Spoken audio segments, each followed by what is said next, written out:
ભારતના આધુનિક ઇતિહાસમાં અમુક ઘટનાઓ એવી છે કે જે સ્વાતંત્ર્ય પ્રાપ્તિ માટેના સંગ્રામમાં એક મોટી ઘટના અથવા એક મોટા કારણ સ્વરૂપે ભારતીય પ્રજાજનોમાં જોશ ભરી દે છે. આવી જ એક ઘટનાની વાત કરીએ તો તે હતું બંગાળનું વિભાજન.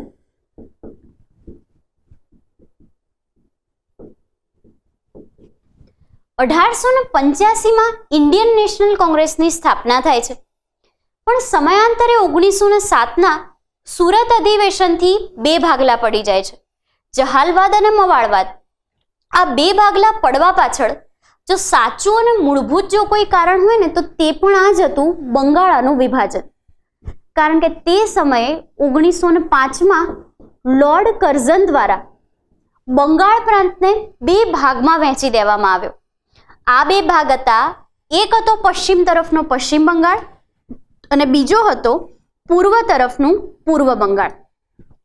અત્યારે આપણે જ્યારે પૂર્વી ભારતનો અભ્યાસ કરીએ ત્યારે આ પૂર્વી ભારતમાં હાલમાં બિહાર એક સ્વતંત્ર રાજ્ય છે, વેસ્ટ બેંગોલ એક સ્વતંત્ર રાજ્ય છે અને ઉડીસા પણ એક સ્વતંત્ર રાજ્ય છે. તેના સાથેના તમામ પ્રદેશો અને સાથે સાથે એક સ્વતંત્ર રાષ્ટ્ર તરીકે જે પૂર્વ અને પશ્ચિમ બંગાળનો એક મુખ્ય ભાગ જેને આપણે બાંગ્લાદેશના નામે ઓળખીએ છીએ તે પણ આ સમયે તો ભારતની જ સરહદમાં આવતું. ઇન શોર્ટ, તે સમયનો બંગાળ પ્રાંત જેની કુલ વસ્તી તો 8 કરોડ કરતાં પણ વધારે હતી. સમગ્ર ભારતની વાત કરીએ તો સમગ્ર ભારતમાં બુદ્ધિજીવીઓ ક્ષેત્રે, બુદ્ધિ ક્ષેત્રે કહીએ, પૈસા ક્ષેત્રે કહીએ, સમૃદ્ધિ કે જે બેકબોન કહી શકાય કોઈ પણ સ્વાતંત્રતા પ્રાપ્તિના સંગ્રામનો, તેવા બધા જ પરિબળોનું મૂળ બેઝ છે ને બંગાળા હોય છે. કારણ કે આ બંગાળામાં બિહાર, ઉડીસા, પશ્ચિમ બંગાળ, હાલનું ગણાતું બાંગ્લાદેશ અને સાથે સાથે આસામ, આ બધા જ ભાગ ભેગા હોય છે. અને તેના પરિણામે શું થાય છે? લોકોની બહુમતી અહીંયા આગળ વધી જાય છે. અહીંયા આગળ પુષ્કળ શિક્ષિત લોકો હોય છે, શિક્ષણનું પ્રમાણ પણ સારામાં સારું હોય છે, ધંધાદારીઓ પણ વ્યાપારી છે, ધંધાદારી છે, સાથે સાથે કલા કારીગરી છે, બધા જ ક્ષેત્રે બંગાળે નોંધપાત્ર ફાળો આપ્યો હોય છે. હવે આ પરિસ્થિતિમાં જો અંગ્રેજોએ તેમની દમનકારી નીતિને વિસ્તૃત કરવી હોય અથવા તો જે તે નીતિને ટકાવી રાખવી હોય તો એકમાત્ર વિકલ્પ હતો હિન્દુ અને મુસ્લિમના ભાગલા. ભાગલા પાડો અને રાજ કરો. આ નીતિ પર આધારિત લોર્ડ કર્ઝન હવે બંગાળના પ્રાંતનું વિભાજન કરે છે. જ્યારે લોર્ડ કર્ઝન બંગાળના પ્રાંતનું વિભાજન કરે છે ત્યારે એક ભાગમાં તે બિહાર, ઉડીસા અને અત્યારે હાલનું આપણું જે પશ્ચિમ બંગાળ કહેવાય છે આ 3 ભાગને રાખે છે.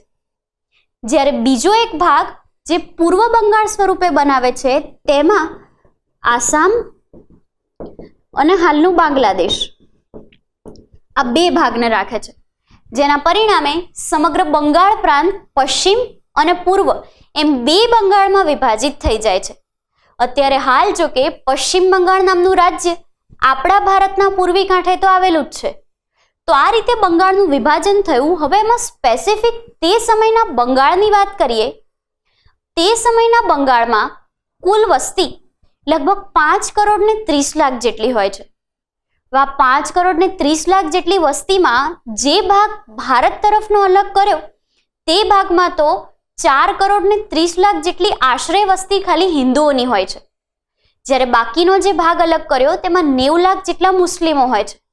પણ ડેફિનેટલી મુસ્લિમો વાળો ભાગ જે અલગ કરી દેવામાં આવે છે તે ભાગમાં અમુક હિન્દુઓ તો વસતા જ હશે. એટલે એક જ બંગાળ કે જે બંગાળમાં પહેલા હિન્દુઓ મેજોરિટી અને મુસ્લિમો માઇનોરિટી, એટલે કે જે હિન્દુઓ પહેલા બહુમતી ધરાવતા અને જે મુસ્લિમો પહેલા લઘુમતી ધરાવતા, બંગાળના વિભાજન પછી ઘણા બધા એવા પ્રદેશો થઈ ગયા કે જ્યાં આગળ મુસ્લિમ પ્રાંત હતો અને ત્યાં આગળ હિન્દુઓ તે જગ્યાએ લઘુમતીમાં હતા. તેના પરિણામે હિન્દુ અને મુસ્લિમ આ બંને જણામાં તેમના જાતિવાદ અને ધર્મ પ્રત્યે અસંતોષની લાગણી પેદા થાય છે. અને આ જ એકમાત્ર ઉદ્દેશ્ય હોય છે 1905માં બંગાળના ભાગલા કરાવનાર લોર્ડ કર્ઝનનો. પહેલેથી જ તેની નીતિ એ હોય છે કે હવે બ્રિટિશ શાસનના પાયા ભારતમાં ડગમગવા માંડ્યા છે અને તેના માટે બંગાળનું વિભાજન જરૂરી છે. હવે આ વસ્તુનો ફાયદો લોર્ડ કર્ઝન ઉઠાવે એ પહેલા જ ઘણા બધા મહાનુભાવો એક થઈ જાય છે.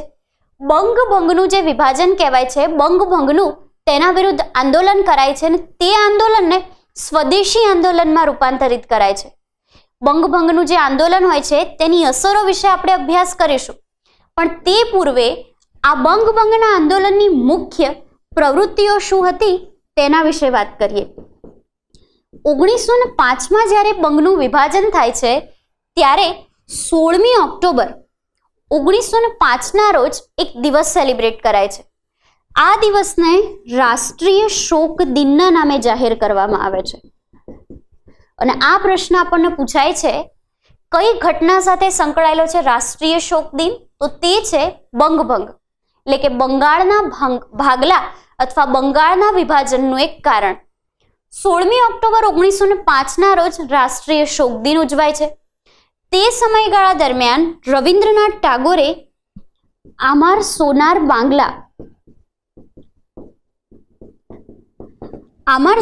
બાંગ્લા નામનું એક ખૂબ જ સુંદર ગીત રચ્યું હોય છે.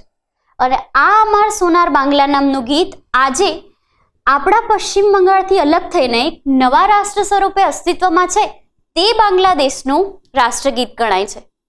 રવિન્દ્રનાથ ટાગોરે જનજાગૃતિ માટે આવા સુંદર ગીતો રચ્યા. તે સમયગાળા દરમિયાન અગ્રણી નેતાઓ, જહાલવાદી અને મવાળવાદી નેતાઓ, સામાન્ય શિક્ષિત પ્રજા, આ બધાને તો ખબર જ હતી કે બંગાળના ભાગલા પાડવાનું મૂળ કારણ વહીવટી સરળતા ન હતા, હિન્દુ અને મુસ્લિમની એકતા વચ્ચે તિરાડ પાડવાનું હતું. અને તેથી તે સમયગાળા દરમિયાનના મુખ્ય ન્યૂઝપેપર્સ જેને કહી શકાય તેમાં ખાસ કરીને સુરેન્દ્રનાથ બેનર્જીએ આ વસ્તુને એક મોટું રાષ્ટ્રીય આંદોલન અથવા તો એક મોટી રાષ્ટ્રીય આપત્તિ સ્વરૂપે વર્ણવ્યું. આ બધી જ વસ્તુઓ વાંચ્યા પછી સમગ્ર ભારતની પ્રજાજનોની આંખો ખુલી ગઈ. તેના પરિણામે 1905માં લોર્ડ કર્ઝને જે આ બંગાળના ભાગલા પાડ્યા, આ ભાગલાની ખૂબ જ વધારે પ્રમાણમાં અસરો થાય છે. આ બધી અસરોમાં ઘણી બધી વસ્તુઓનો સમાવેશ થાય છે, જેમ કે સ્વદેશી આંદોલન છે, સ્વદેશી અપનાવો, વિદેશી વસ્તુઓનો બહિષ્કાર કરો, શિક્ષિત જે યુવાધન હોય છે તેને પણ આ વસ્તુમાં જોડી દેવાય છે. એટલે કે 1905માં ઇન્ડિયન નેશનલ કોંગ્રેસની સ્થાપના પછી થયેલી સૌથી મોટી અને મુખ્ય ઘટના સ્વરૂપે આપણે બંગાળના વિભાજનને લઈ શકીએ. એટલે આ રીતે આપણે જોવા જઈએ, આટલા બધા મુખ્ય અને અગ્રણી નેતા ભારતમાં હોવા છતાં તે સમય પણ અંગ્રેજો સામાન્ય નાના નાના બહાના આપીને પોતાની સરળતા ખાતર વહીવટી સરળતા જેવું એક્સક્યુઝ તે આપીને બંગાળના ભાગલા પાડી જાય છે. ને આ સમયે ઇન્ડિયન નેશનલ કોંગ્રેસના લોકો કંઈ જ કરી શકતા નથી. અને તેના લીધે થઈને જ આગળના સંમેલનોમાં, એટલે કે 1907ના સંમેલન પછી ખાસ કરીને તે બે જૂથમાં વિભાજિત થઈ જાય છે. અને હવે ભારતના સ્વાતંત્ર્ય પ્રાપ્તિના સંગ્રામમાં એક નવી હવાને જોર મળે છે.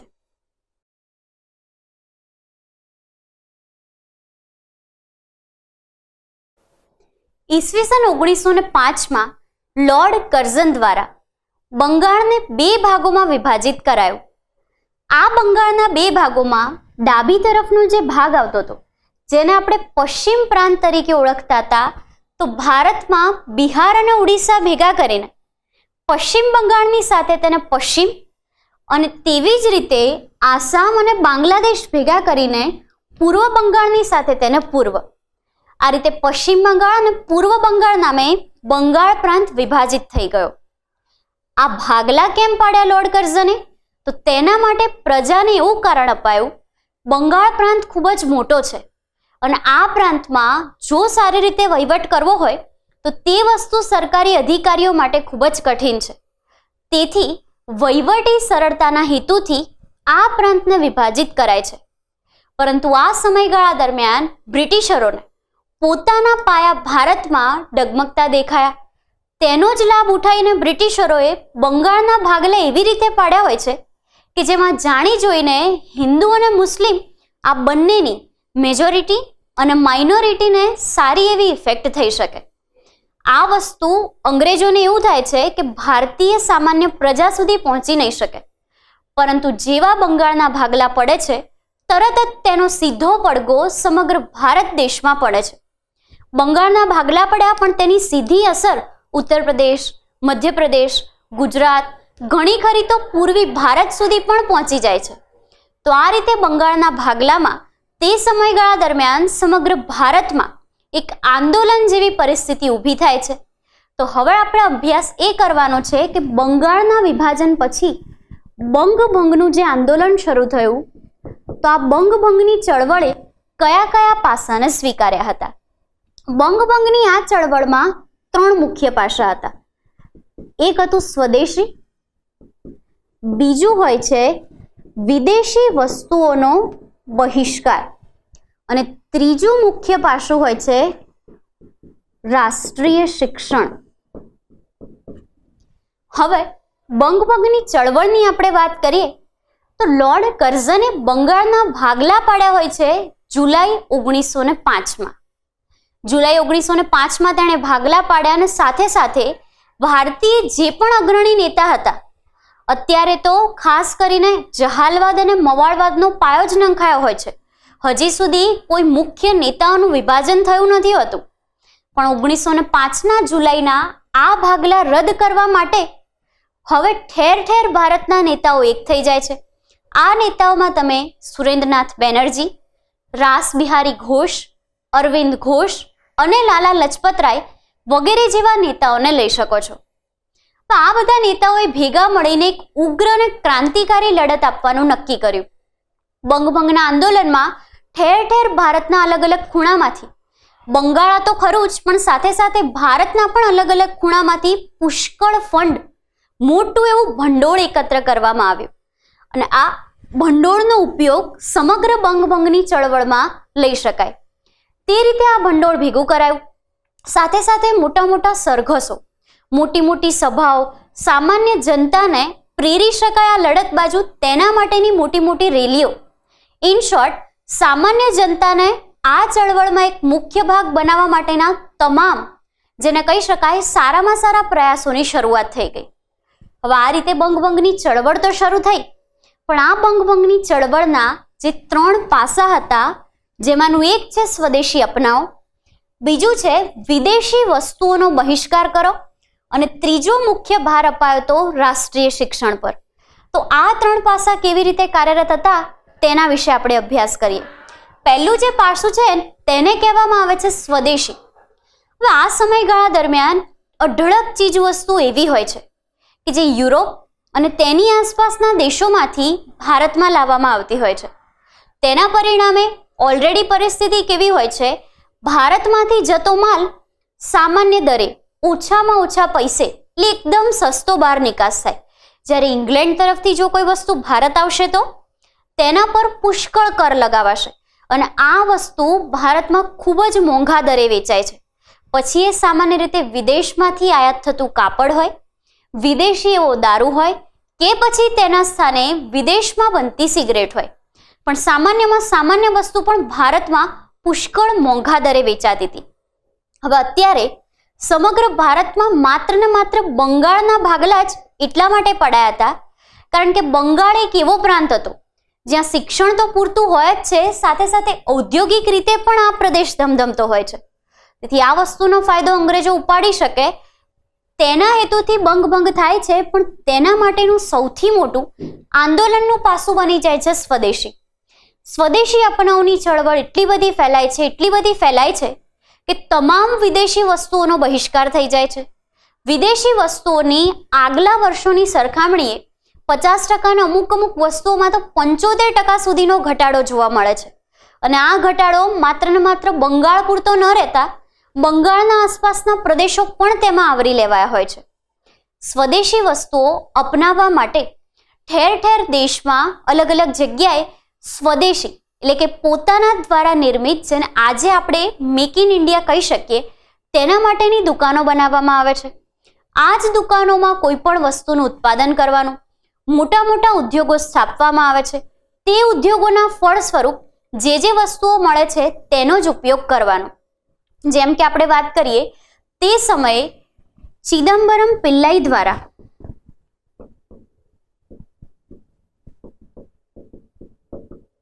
આ જ અરસામાં ચિદમ્બરમ પિલ્લાઈ દ્વારા સ્વદેશી વસ્તુઓના સ્વીકાર માટે જ સ્ટીમ નેવિગેશન કંપનીનો પાયો મૂકવામાં આવ્યો અને આ રીતે મોટે ભાગે આપણે કહી શકીએ કે મોટા મોટા ઉદ્યોગોને પણ એક પ્રોત્સાહન મળી રહ્યું.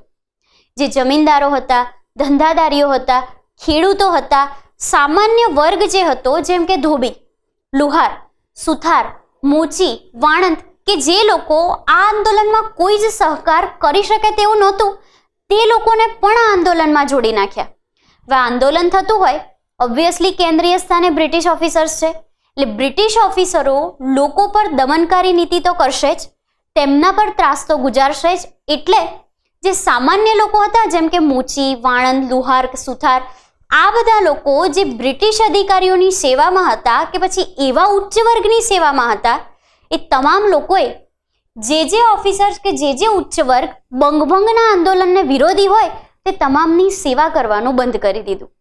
એટલે પહેલો મોટો ફટકો તો એ પડ્યો હતો કે વિદેશી વસ્તુઓની બહિષ્કાર થતા તેમને ઔદ્યોગિક ક્ષેત્રે ખૂબ જ, જેને કહી શકાય, ગેરફાયદો થતો હતો અને આ વસ્તુઓમાં પુષ્કળ તેમને ખોટ જતી હતી. અને તેના સામે હવે શું થયું? જે ભારતીયોની સેવાનો ઉપયોગ કરતા હતા તે સેવા પણ એકસાથે ઠપ થઈ ગઈ. તેના પરિણામે બંગભંગના આંદોલને રાષ્ટ્રીય કક્ષાએ, સ્થાનિક કક્ષાએ અને સ્પેસિફિક આપણે વાત કરીએ તો પ્રાંતીય કક્ષામાં બંગાળ પ્રાંતમાં સૌથી મોટી ચળવળનું સ્વરૂપ લીધું. આ બે પાસા જોયા પછી ત્રીજા એક મહત્વના પાસા સ્વરૂપે રાષ્ટ્રીય શિક્ષણને આપણે લઈ શકીએ. કારણ કે રાષ્ટ્રીય શિક્ષણમાં તે સમયગાળા દરમિયાન શું હતું? કોઈ પણ સુશિક્ષિત વ્યક્તિ હોય, જેનામાં શિસ્ત હોય અને જેનામાં કુશાગ્ર બુદ્ધિ હોય, તે મોટે ભાગે અંગ્રેજી માધ્યમની શાળા પ્રિફર કરતા. અંગ્રેજોએ પોતાના માધ્યમની શાળાએ ઠેર ઠેર અલગ અલગ જગ્યાએ સ્થપાઈ ગઈ. હવે એ શાળાઓનો બહિષ્કાર પણ શરૂ થશે, તો હવે બાળકો ભણશે ક્યાં? તેના માટે ભારતમાં રાષ્ટ્રીય શિક્ષણનો પાયો નંખાયો. આ રાષ્ટ્રીય શિક્ષણના પરિણામે બંગાળમાં પુષ્કળ, જેને કહી શકાય, પ્રાથમિક શિક્ષણની શાળાઓ શરૂ થઈ. સાથે સાથે અમુક લેવલની માધ્યમિક શિક્ષણની શાળાઓ પણ તે સમયે બંગાળમાં સ્થપાઈ.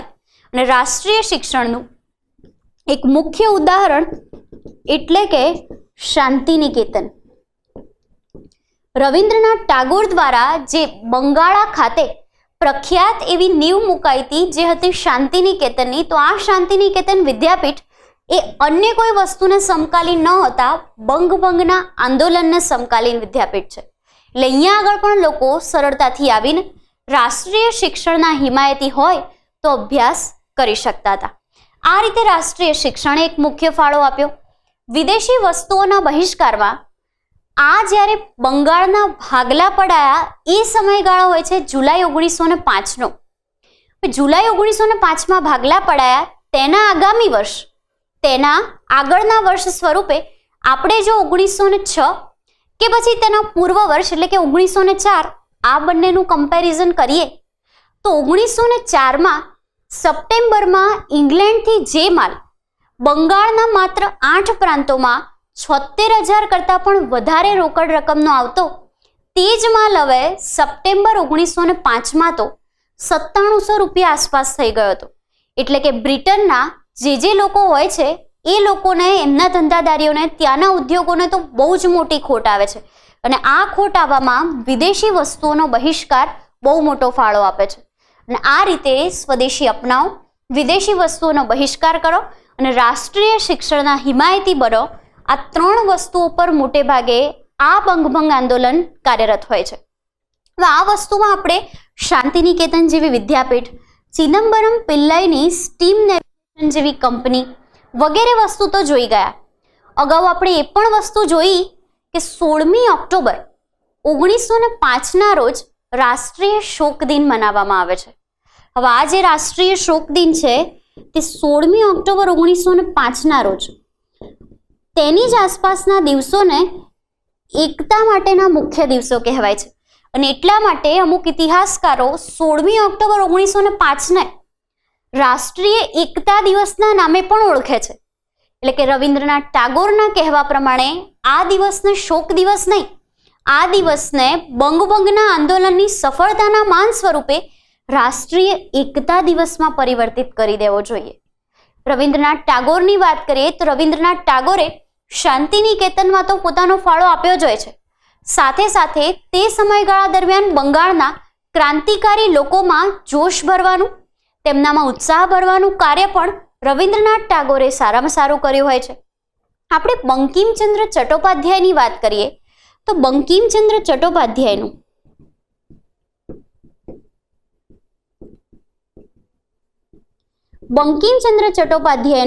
આનંદ મઠ જે હોય છે, આ આનંદ મઠમાંથી વંદે માતરમ લેવામાં આવે છે અને આ વંદે માતરમ સમગ્ર ભારતમાં તે સમયગાળા દરમિયાન તો પાણી વેગે ફેલાઈ જાય છે અને ભારતના ખૂણા ખૂણાના લોકોના મુખ પર આ ગાન છવાઈ જાય છે. હવે આ ગાન લોકોના મુખ પર છવાઈ જાય છે તેનો અર્થ તો બહુ પછીની વસ્તુ છે, પણ બંગાળ અને તેની આસપાસના પ્રદેશોમાં લોકોમાં જોશ ભરવાનું કાર્ય આવા સારા સારા ગીતો કરે છે. અને એવું જ અન્ય એક સોંગ છે જેને આપણે આમાર સોનાર બાંગ્લાના નામે ઓળખ્યું, તો આ વસ્તુ પણ રવિન્દ્રનાથ ટાગોર રચિત અને તે આજે બાંગ્લાદેશનું રાષ્ટ્રગીત કહી શકાય છે. તો આ રીતે બંગભંગની ચળવળ એક રાષ્ટ્રીય આંદોલન સ્વરૂપે એક્ટિવ થાય છે. આ બધી જ વસ્તુ ચાલતી હોય છે એ આપણા માટે તો પોઝિટિવ હોય છે, પણ સામે કોના માટે નેગેટિવ હશે? ઓબ્વિયસલી બ્રિટિશ સરકાર માટે. તો બ્રિટિશ સરકાર માટે આ જે વસ્તુ આખી નેગેટિવ સાબિત થાય છે, આ સમગ્ર આંદોલન દરમિયાન બ્રિટિશરો ભારતીય અધિકારીઓ હોય છે, ભારતીય લોકો હોય છે, ભારતીય ક્રાંતિકારીઓ હોય છે, ભારતીય નોકરો હોય છે, તમામ લોકો પર સખત ત્રાસ ગુજારે છે, પુષ્કળ દમનકારી નીતિ અપનાવે છે. પરંતુ આ સમયે લોકો એટલા બધા જોશથી ભરેલા હોય છે, એટલા બધા ઉત્સાહથી ભરેલા હોય છે, એટલા બધા યુવાનોનો એક સાથે સારામાં સારો સાથ મળ્યો હોય છે, એકતા એવા મંચની તે સમયે રચના થઈ હોય છે. તેના પરિણામે અંગ્રેજોની દમનકારી નીતિ આ લોકો સુધી પહોંચી શકતી નથી અને જે લોકો સુધી પહોંચે છે તે પણ પોતાનો ફાળો આ આંદોલનમાં આડકતરી રીતે તો આપે જ છે. તો આ રીતે ભારતમાં બંગભંગનું જે આંદોલન છે એક મુખ્ય આંદોલન હતું. આ આંદોલન 1905માં ભાગલાથી શરૂ તો થયું, પરંતુ એટલું બધું લાંબુ ચાલે છે કે છેક 1911માં જ્યોર્જ પંચમ નામના વ્યક્તિએ બંગાળના જે ભાગલા પાડેલા હોય છે, આ ભાગલા બ્રિટિશરોની તે સમયની નીતિને અસર ન કરે તેના માટે રદ કરી દેવા પડે છે. તો આ રીતે બંગભંગનું જે આંદોલન હોય છે 1905માં શરૂ થાય છે અને 1911માં ફાઇનલી તેનું ફળ જ્યોર્જ પંચમ દ્વારા રદ કરવામાં આવેલા આ ભાગલા સ્વરૂપે આપણને મળી જાય છે.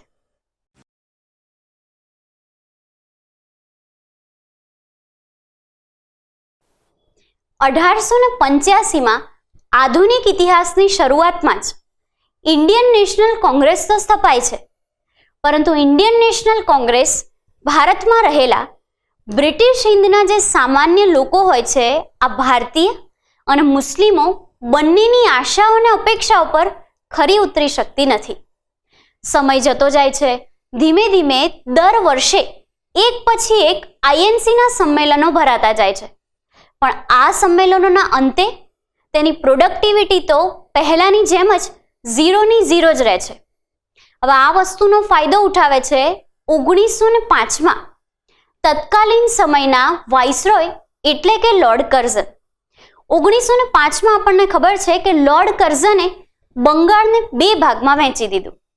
આપણા બાજુના બંગાળને પશ્ચિમ બંગાળ કીધું, જ્યારે બાંગ્લાદેશ તરફના બંગાળને પૂર્વ બંગાળ કીધું. બે ભાગોમાં બંગાળ વિભાજિત કરી દીધું. બંગાળ વિભાજિત કર્યા બદલ કારણ આપ્યું વહીવટી સરળતાનું, પણ તે સમયે બ્રિટિશ લોકોના દમન અને ત્રાસથી આ ત્રાસ સહન કરવા ટેવાયેલી હિંદની જનતાને ખબર પડી ગઈ કે બંગાળનું વિભાજન માત્ર વહીવટી કારણોસર નથી થયું. આ વિભાજન કરવા પાછળ પુષ્કળ અનેક કારણો એવા પણ જવાબદાર છે, જેમ કે હિન્દુ અને મુસ્લિમ આ બંનેની એકતામાં ફૂટ પાડવી. આ બધા જ કારણોમાં સર્વોપરી કારણ સ્વરૂપે હિન્દુ અને મુસ્લિમની એકતાને ઠેસ પહોંચાડવી હતી. અને એટલા માટે જ પૂર્વ અને પશ્ચિમ બે બંગાળના ભાગલા એવી જ રીતે પાડવામાં આવ્યા, જાણી જોઈને, કે જેમાં પશ્ચિમ અને પૂર્વ બંને બંગાળમાં હિન્દુ અને મુસ્લિમ બંને કોમના લોકોની લઘુમતી અને બહુમતી આ બંને વસ્તુને ઇફેક્ટ થઈ શકે. ભાગલા તો 1905માં પડી જાય છે. બંગાળના ભાગલા પડ્યા પછી આધુનિક ઇતિહાસમાં એક મહત્વની ઘટના થાય છે.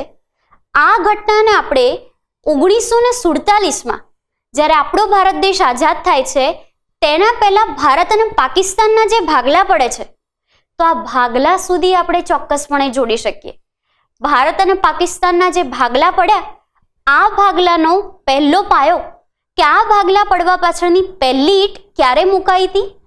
તો બંગાળના જ્યારે ભાગલા પડ્યા 1905માં, તેના 1 વર્ષ પછી આધુનિક ઇતિહાસના સમયગાળા દરમિયાન ઈસવીસન 1906માં મુસ્લિમ લીગની સ્થાપના થાય છે.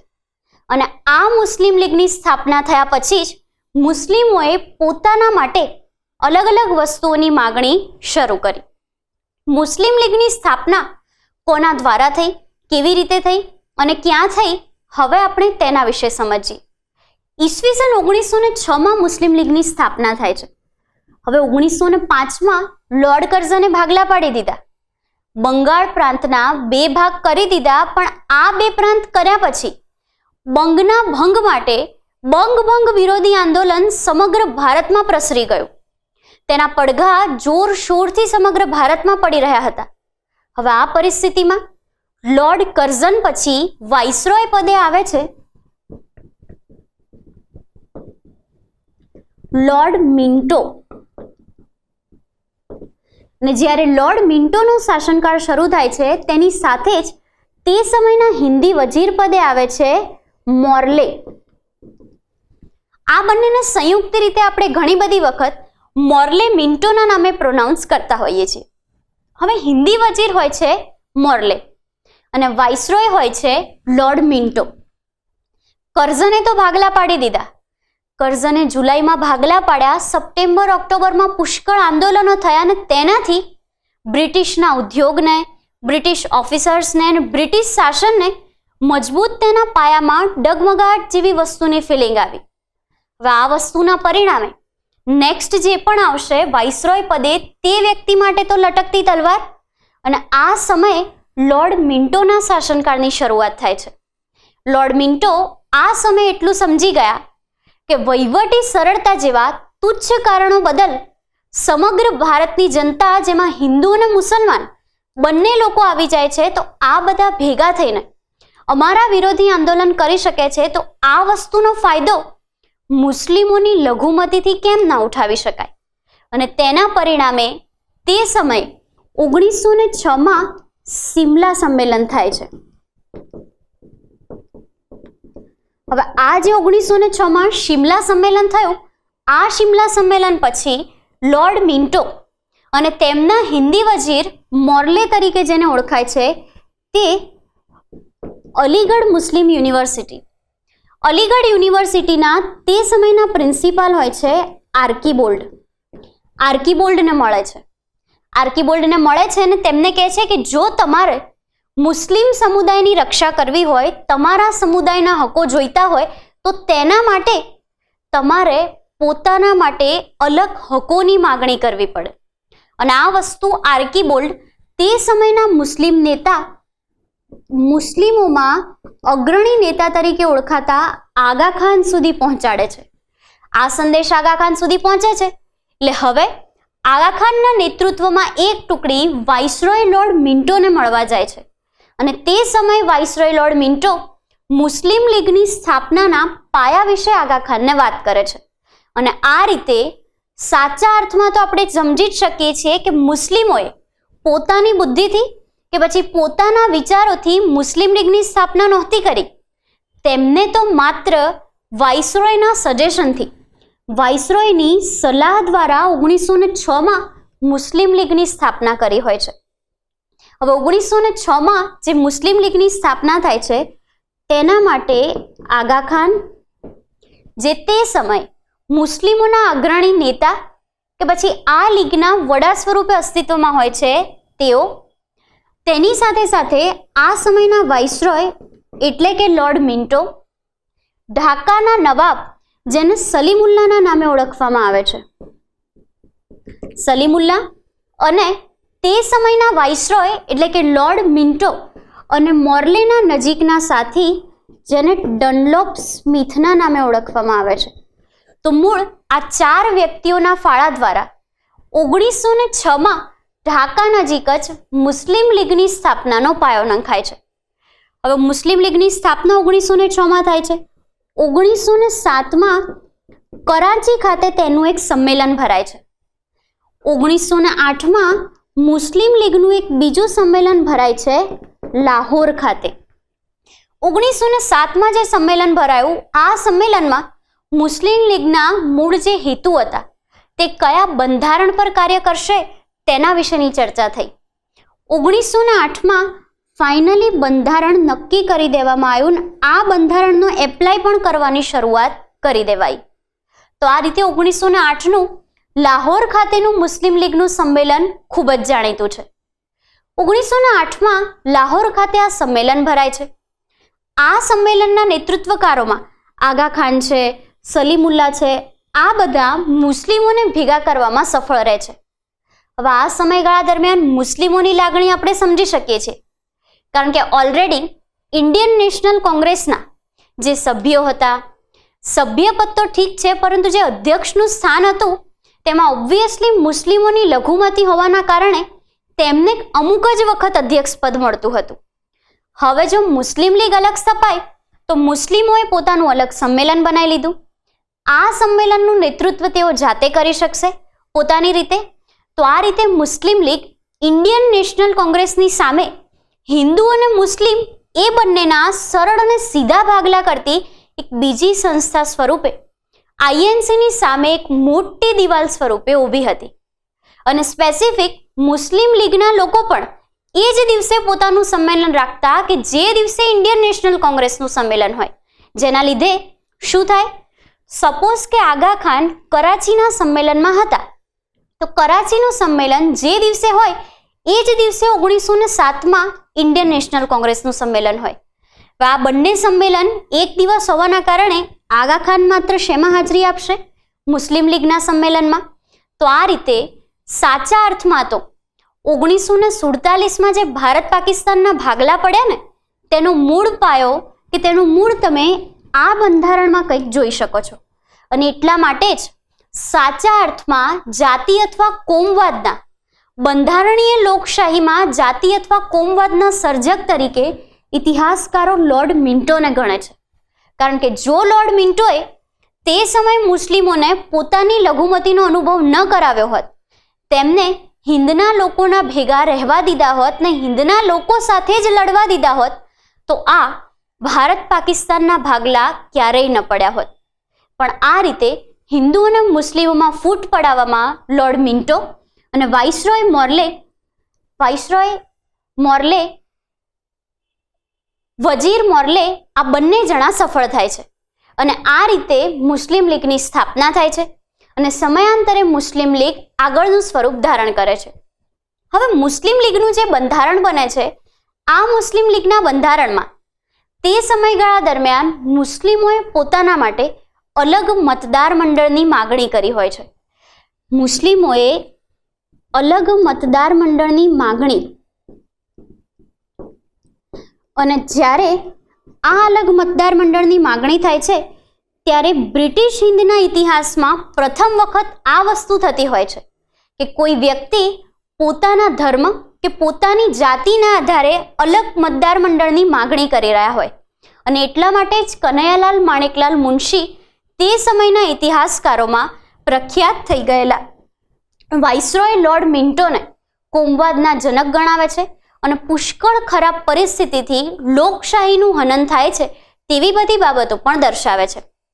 શરૂઆતનો જે સમયગાળો હોય છે ને 1906 થી લઈને આ સમયગાળા દરમિયાન મુસ્લિમોને એવું લાગે છે કે આ સમયે અમે લઘુમતીમાં છીએ.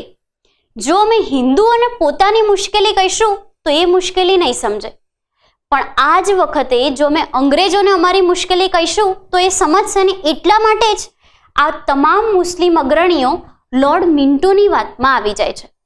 પણ હવે થાય છે શું? તો ઈસવીસન 1911માં અગાઉ આપણે બંગભંગના આંદોલનમાં વાત કરી ગયા છીએ કે જ્યોર્જ પંચમ બ્રિટિશ રાજા તરીકે ભારત આવ્યા હોય છે, દિલ્હી દરબાર ભર્યો હોય છે અને જ્યોર્જ પંચમની અધ્યક્ષતામાં જ અને રાણી મેરી પણ તેમની સાથે આવેલા હોય છે. તો જ્યોર્જ પંચમ અને રાણી મેરીની અધ્યક્ષતામાં જે દિલ્હી દરબાર ભરાય છે તેમાં બંગાળના ભાગલા રદ કરી દેવા પડે છે. હવે બંગાળના ભાગલા રદ કરી દીધા, પણ બંગાળના ભાગલાથી અંગ્રેજોની સાથે સાથે ખુશ કોણ હોય છે? મુસ્લિમો. એટલે કે મુસ્લિમો અને અંગ્રેજો આ બંનેની જે કહી શકાય પોતાની લાગણીઓનું હનન થાય છે અને 1911માં બંગ આંદોલન સફળ થાય છે અને આ આંદોલનના ભાગ સ્વરૂપે બંગાળના જે ભાગલા હોય છે ફરીથી એક વખત રદ થઈ જાય છે. અને આ વસ્તુથી મુસ્લિમોને ખબર પડી જાય છે કે અંગ્રેજો પોતાનો સ્વાર્થ સાચવવા માટે ગમે તે હદ સુધી જઈ શકે છે અને એટલા માટે જ તેમણે આ ભાગલા રદ કરી દીધા. પોતાનો સ્વાર્થ પૂરો થઈ જતા ફરીથી બંગાળને એક કરી દીધું. તો આ રીતે આપણે 1906માં જે મુસ્લિમ લીગની સ્થાપના થઈ હતી તેના વિશે સમજી શકીએ છીએ. પણ સાથે સાથે એક બીજી વસ્તુ અહીંયા એ પણ યાદ રાખવાની છે કે ઈસવીસન 1909માં લોર્ડ મોર્લે મિન્ટો સુધારો, આ જે લોર્ડ મોર્લે મિન્ટો સુધારો આવ્યો તેના અનુસાર મુસ્લિમોએ અલગ મતદાર મંડળની માગણી કરી અને તેઓને અલગ મતદાર મંડળ આપવામાં આવ્યું તેના વિશેનો અભ્યાસ કરી શકાય છે.